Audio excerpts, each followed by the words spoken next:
অমরপুর মহকুমার ডালাক বাজার এলাকায় ঘটে গেল এক অমানবিক ঘটনা। রাষ্ট্রবাদী নেতারা বুলডোজার দিয়ে গুঁড়িয়ে দিলেন এক অসহায় পরিবারের বসতঘর।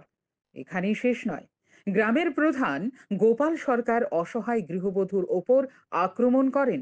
এমনটাই ভিডিও করে দেখিয়েছে এই অসহায় গৃহবধূর কন্যা। এই কন্যাও রাজ্যের প্রধান শাসক দল সমর্থিত অখিল ভারতীয় বিদ্যার্থী পরিষদের নেত্রী।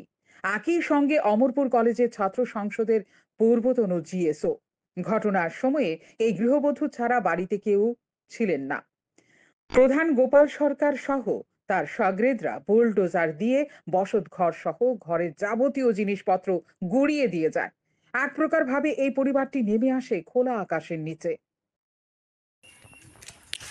এই যে স্যার, এটা আমার মারে প্রধানে মায়েরা দিয়ে গেছে। গোপাল সরকার প্রধান মারছে মারে।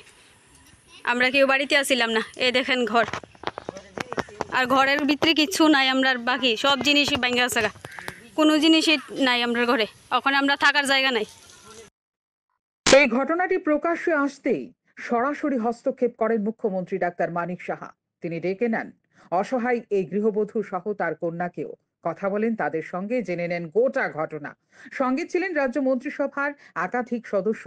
মুখ্যমন্ত্রী ডাক্তার মানিক সাহা প্রশাসনকে নির্দেশ দিয়েছেন প্রয়োজনীয় সাহায্য সহযোগিতা করার। একই সঙ্গে পুলিশ প্রশাসনকে নির্দেশ দিয়েছেন আইনানুগ ব্যবস্থা গ্রহণ করার।